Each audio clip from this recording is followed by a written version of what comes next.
Okay, I wanted to give everyone an update on where we're at with the horse trailer rebuild. I have slid the plywood and sheet metal into the frame, and that's going okay. I'm bolting that in right now with the bolts and T-nuts. I was going to talk about that just a little bit. The way I'm doing this is steel sometimes is pretty hard to drill through, so I'm stepping up those holes with a small drill bit and then a larger drill bit. I'm using this spot face to spot face back here on the T-nut so it doesn't stick up, and then I'm going through with the final 1/4 inch hole. And then I use this larger drill bit because the T-nut is a little bit larger in diameter than the 1/4 inch bolt.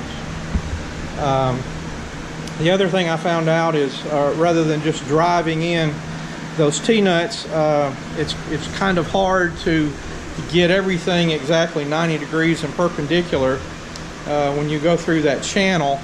So the best way to do it is take a bolt that is just a little bit longer than the bolt you're going to use, stick that through the hole, and then start your T-nut on it, and then take a hammer, which is down on the other end of the bench, and just lightly tap it in some, and then you can take that bolt out, put the actual bolt in you're going to use, and then tighten it down, and you can take your hammer and then drive that T-nut all the way down. Other thing I discovered is differences between T-nuts. I bought this T-nut at one of the box stores, and it doesn't work very well. It's made out of steel. This particular one lost one of the tabs that goes into the plywood, and they were generally poor. And at my local hardware store I found stainless steel T-nuts, which work much better than those others. And actually the stainless steel T-nut was cheaper than this big box store T-nut.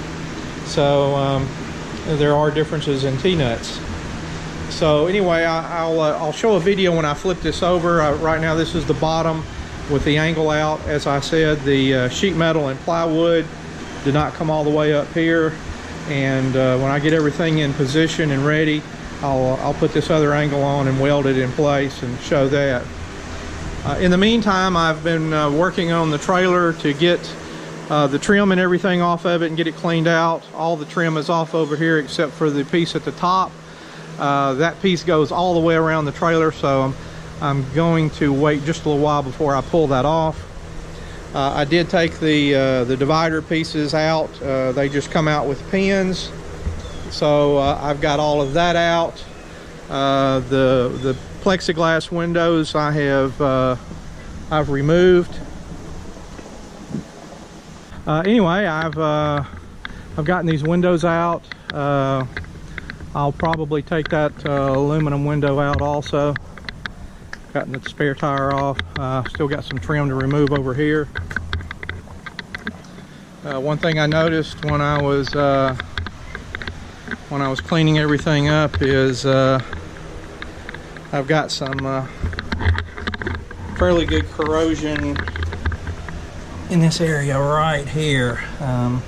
All this is corroded away, although there's a large L angle underneath that channel that supports the boards, so the repair might not be too bad.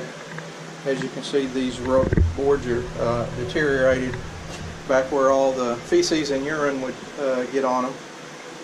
But anyway, I'll flip this thing over and show you a little bit more on installing those bolts and T-nuts.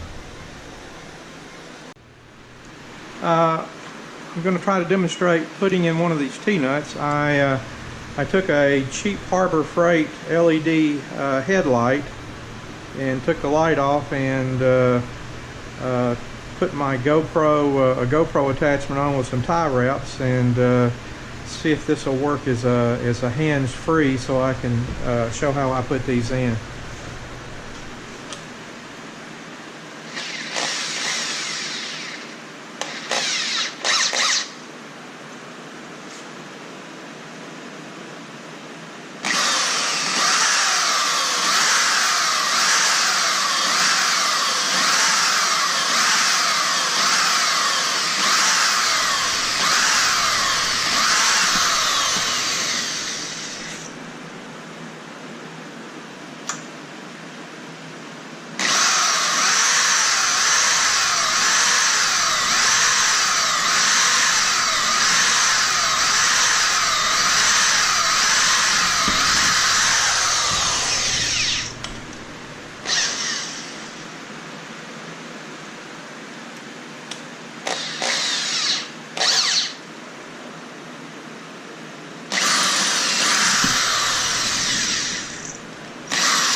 Got the lid off of there.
Okay, and that's got it. The T-nut's all the way down.